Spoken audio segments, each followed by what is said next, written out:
Hello students, Hariom LP classes के इस digital platform पर मैं आप सभी का हार्दिक स्वागत एवं अभिनंदन करता हूं। देखिए स्टूडेंट्स, अभी हम बातचीत कर रहे हैं स्मार्ट अकाउंटिंग के ही टॉपिक नंबर 30 नकद प्रवाह एवं फंड प्रवाह अकाउंटिंग। तो ये टॉपिक हमारा थोड़ा सा बड़ा रहने वाला है। जो भी अमूमन जो हमारे पिछले वाले जो टॉपिक थे उनसे थोड़ा सा 1-2 मिनट ज़्यादा रहने वाला है। तो मैं चाहूँगा कि आप इस वीडियो को शुरू से एंड तक देखें और अभी तक आपने अगर इस सेशन को लाइक शेयर या सब्सक्राइब नहीं किया है तो आप जरूर कीजिए और कम से कम अपने ग्रुप के 5 सदस्यों तक इस वीडियो को पहुंचाने का जो है आप प्रयास कीजिए, जिससे कि ये वीडियो हमारा सफल हो सके और जरूरतमंद विद्यार्थियों के पास में भी यह वीडियो पहुंच सके। इसी के साथ मैं आपको बताना चाहूँगा कि जो हमारी क्लास हो रही है टैली ERP 9 के अकॉर्डिंग हो रही है और इसमें अभी हम चला रहे हैं जिसके अंतर्गत व्यवसाय से जुड़ी हुई जानकारी और उसी के साथ साथ हम जो जानकारी देना चाह रहे हैं आपको थ्योरी से संबंधित जानकारियाँ देना चाह रहे हैं। तो देखिए, सबसे पहले ये जानते हैं हम कि नकदी प्रवाह एक्चुअल में होता क्या है। तो सबसे पहले अगर मैं छोटी सी रूप के अंतर्गत बात करना चाहूँ तो नकदी प्रवाह, देखिए जिस समय व्यक्ति व्यवसाय प्रारंभ करता है तो उस समय उसके पास कुछ रुपए होते हैं और तो उसको कहते हैं अपना ओपनिंग बैलेंस।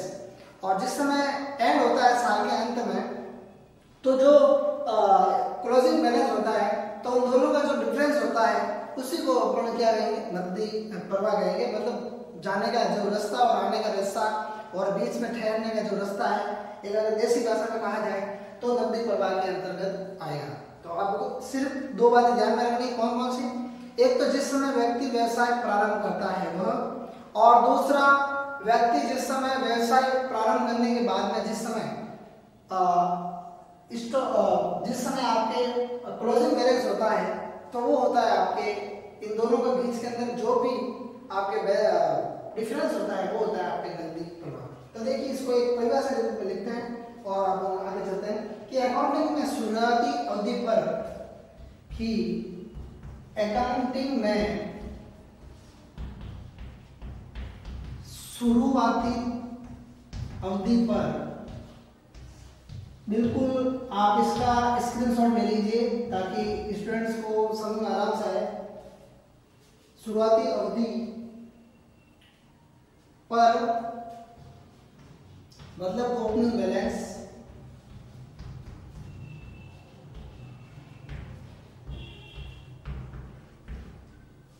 उपलब्ध राशि एवं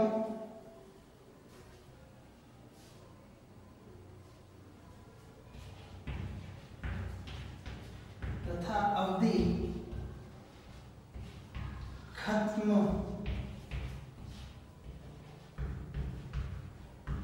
होने मतलब क्लोजिंग बैलेंस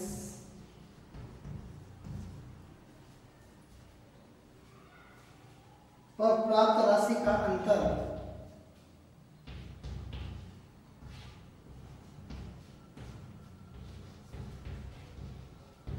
प्राप्त राशि का अंतर नकदी प्रवाह होता है। तो ये सिंपल सी डेफिनेशन है आप सभी के सामने कि देखिए, अगर आपको कोई पूछ लेता है कि नकदी प्रवाह की परिभाषा क्या है, इसको आप कैसे समझाएंगे, तो उसको आपको समझाना बिल्कुल बेसिक रूप के अंतर्गत कि नकदी प्रवाह अकाउंटिंग में शुरुआती अवधि पर जिसको कहते हैं अपन ओपनिंग बैलेंस उपलब्ध राशि, ओपनिंग बैलेंस पर उपलब्ध राशि तथा अवधि खत्म होने यानी कि व्यवसाय के एंड होने। मैंने आपको पहले बताया था कि जो है अपन 1 अप्रैल को व्यवसाय का प्रारंभ करते हैं, ऐसे तो व्यवसाय का भी प्रारंभ, लेकिन जो वित्तीय वर्ष है वो यहाँ से यहाँ तक माना जाएगा। 1 अप्रैल से लगा करके 31 मार्च तक का जो 31 मार्च को क्लोजिंग हो रहा है उस समय पर प्राप्त राशि का अंतर नकदी प्रवाह होता है। ये आपके इसकी परिभाषा आप स्क्रीनशॉट ले लीजिए इसकी फटाफट। ले लिया होगा मेरे हिसाब से स्क्रीनशॉट। चलिए चलते हैं अपन आगे इसी की कड़ी में, इसको क्लीन करते हैं। इसमें कौन कौन सी बातें आती है और इसके बारे में विचार करते हैं थोड़ा सा, क्योंकि ये थोड़ा वीडियो बड़ा होने वाला है अपना, कि सबसे इंपॉर्टेंट है इस अभी तक का। देखिए अब आगे चलते हैं फटाफट। अब इसी में इसके अंदर में दो आते हैं, तो आते हैं नकदी आय और नकदी भुगतान, ये दोनों होता है नकदी प्रवाह। तो देखिए नकदी प्रवाह कैसे निकालेंगे आप, नकदी प्रवाह ये होता है इसका जो है सबसे सिंपल है रेशियो, कि एक दो नकदी आय और मतलब कैश और भुगतान, नकदी भुगतान, कौन सा भुगतान है, ये नकदी भुगतान है, मतलब कैश, नकद। अकाउंट की भाषा में इसको नकदी भी कहते हैं, नकद भी कहते हैं, और इंग्लिश में नाम है उसको कहते हैं कैश और रोकड़ हस्ते। ये है इसके नाम। समझना बहुत ही जरूरी है, जब तक ये समझ नहीं आएगा आप आगे बढ़ भी नहीं सकते हैं। ये हो गया आपके मामला यहाँ पर खत्म। आप किसी कंपनी के अंदर जो है नकदी प्रवाह कैसे बढ़ा सकते हैं उसके बारे में हम थोड़ी सी चर्चा कर लेते हैं। इसमें ज़्यादा टाइम खराब नहीं करेंगे आपका, पता है सभी स्टूडेंट पढ़ने वाले हैं और भी एग्जाम भी सामने आने वाले हैं। तो देखिए किसी कंपनी में नकदी प्रवाह को निम्न प्रकार बढ़ाया जा सकता है। कैसे, किस प्रकार से हमें नकदी प्रवाह को बढ़ाना, केस का जो है नकदी प्रवाह को बढ़ाना कैसे बढ़ाना है उसको अपन देखेंगे। देखिए सबसे पहले क्या करेंगे, संपत्ति से अधिक वस्तुओं तथा सेवाओं की बिक्री द्वारा अधिक संपत्ति की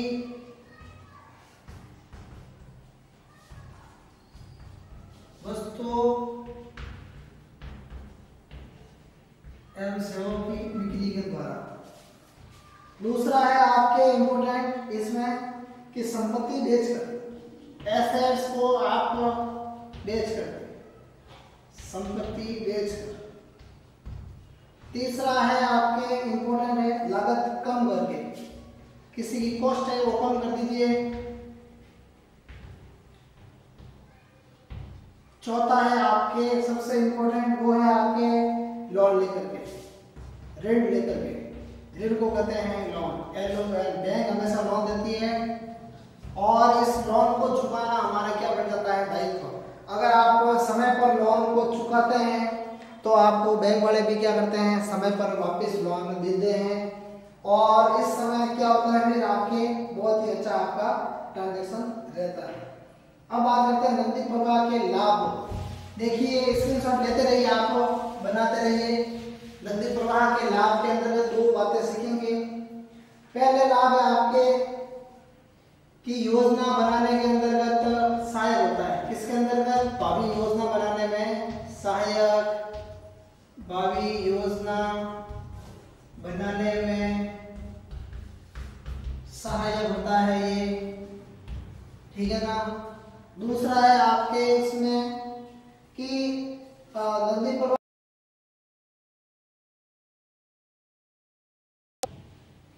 नकदी प्रवाह बैलेंस शीट के, बैलेंस शीट दो प्रवाह के अंदर क्या करता है, आपको दर्शाता है और इसी में जो सारे आपको कार्य करने पड़ते हैं, जिसके अंतर्गत आपको इसकी एक रिपोर्ट तैयार करनी पड़ती है और इस रिपोर्ट तैयार में आपको विभिन्न प्रकार के कार्य भी करने पड़ते हैं, तब ये जाकर के कार्य पूरा होता है। तो ये तो हो गया आपके लाभ। अब है इसकी कुछ हानियां हैं, क्योंकि कंपनी के जो है कुछ ऐसे काम होते हैं जिसमें कि आप इसके जो है चिट्ठे को देख करके जो है पता नहीं लगा सकते ये कंपनी घाटे में चलती है। कुछ लाभ ऐसे होते हैं जितना भूल जाते हैं, या फिर ऐसे कुछ इन दोनों के बीच के अंदर जो डिस्ट्रीब्यूट होकर चलता रहता है, तो उसमें भी आपको अब आने क्या है कि केवल आप कंपनी की लाभ हानि देखकर नहीं बता सकते कि उस कंपनी को फायदा हो रहा है या घाटा हो रहा है, या उसकी आपने जो है जांच ली है नहीं। बाकी नियम के अकॉर्डिंग तो ये होता है कि आपने बैलेंस शीट देखा और उसके अकॉर्डिंग आपने बता दिया भाई आपकी कंपनी घाटे में चल रही है या फिर फायदे में चल रही है। लेकिन ये आप किसी को भी सजेस्ट नहीं कर सकते हैं कि भाई आपको लाभ है या हानि है। दूसरा है आपके हानि में कि इसमें आइसोलेशन में इसका उपयोग नहीं होता है, क्योंकि वित्तीय विवरणों में जैसे बैलेंस शीट लाने की आवश्यकता होती है। आइसोलेशन में इसका उपयोग नहीं होता है, इसका उपयोग नहीं होता है, ठीक है नहीं। अब अपन बातचीत करते हैं फंड प्रवाह के लाभ की। देखिए फंड प्रवाह को पहले तो मैं ये बताना चाहता हूँ फंड प्रवाह होता क्या है। स्क्रीनशॉट लेते रहिए, मैं आपको और कह रहा हूँ इंपॉर्टेंट है। फंड प्रवाह क्या होता है, केवल अपन दो पॉइंट केवल समझने के उद्देश्य से कर रहे हैं। फंड प्रवाह देखिए, फंड प्रवाह होने की दो बैलेंस शीट होती है, संपत्ति और दायित्व। फंड प्रवाह पहला देखा आपने नकदी प्रवाह, अब देखते हैं फंड प्रवाह। फंड प्रवाह की जो है बैलेंस शीट जो है आपके टू टाइप्स की होती है, जिसके अंदर एक के अंतर्गत आपके क्या होता है संपत्ति, दूसरे में होता है आपके दायित्व। समझिए बात आपके, ठीक है ना। अब इन दोनों के अंतर्गत दो इंपॉर्टेंट चीजें, कौन कौन सी इंपॉर्टेंट चीजें हैं, वो है आपके साम्यता के जो परिवर्तन को प्रदर्शित करता है इसमें, और इसे किसी कंपनी के स्रोतों तथा फंडों के उपयोग के विवरण के रूप में भी व्यक्त किया जा सकता है। अब इनका जो कंपनी के अंदर स्रोत होते हैं उसके रूप के अंदर भी इसको क्या किया जा सकता है, व्यक्त किया जा सकता है। तो ये चीजें हैं फंड प्रवाह के अंतर्गत। अब फंड प्रवाह के लाभ क्या है कि साल के दौरान किसी भी परिणाम को प्रस्तुत करने के लिए इनका प्रयोग किया जा सकता है।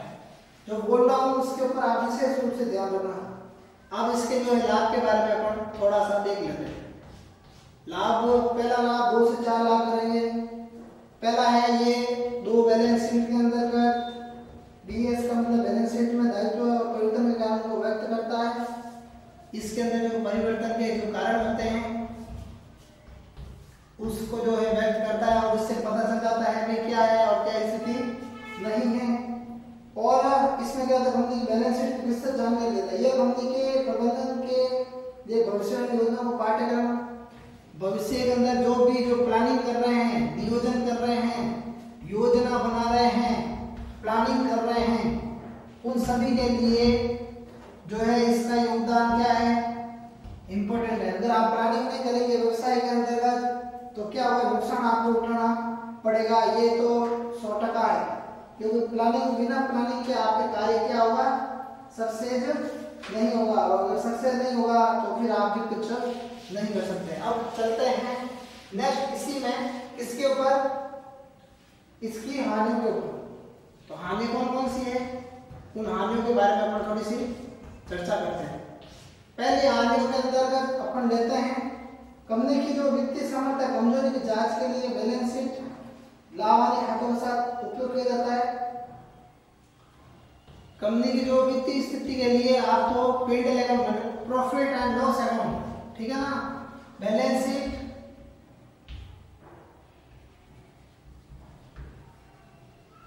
और भी बहुत सारे जो अकाउंट है उन सबको साथ में लिया जाता है ताकि आपको पता चल सके कि भाई क्या है क्या नहीं। और इनके कारण से केवल ये एक चिट्ठा से आप पता नहीं लगा सकते। मैंने आपको पहले बोला था, पहले बोला था कि एक चिट्ठे से आप पता नहीं लगा सकते।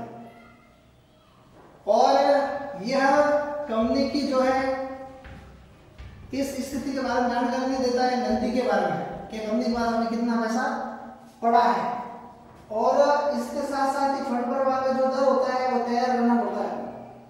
और ये सारी की सारी जो जानकारी होती है वो हानियों के अंतर्गत निर्धारण करती है। अगर इन चीजों का अगर अपन ध्यान रखते हैं और बातचीत अगर सही तरीके से करते हैं, इसमें ध्यान रखते हैं, तो ये जो तरीका होता है वो कंपनी के लिए एकदम नकदी प्रवाह और फंड प्रवाह के दर को निर्धारण वगैरह करने का जो है। देखिए विद्यार्थियों, आज हमने पढ़ा है नकदी प्रवाह और फंड प्रवाह अकाउंटिंग के बारे में। नेक्स्ट के अंदर नेक्स्ट बातचीत करेंगे। अब तक के लिए आप सभी को धन्यवाद। इस वीडियो को शुरू से एंड तक पूरा देखिए, तभी आपको पता चल जाएगा क्या है और क्या स्थिति नहीं है। इसके साथ आप सभी को धन्यवाद। जय हिंद।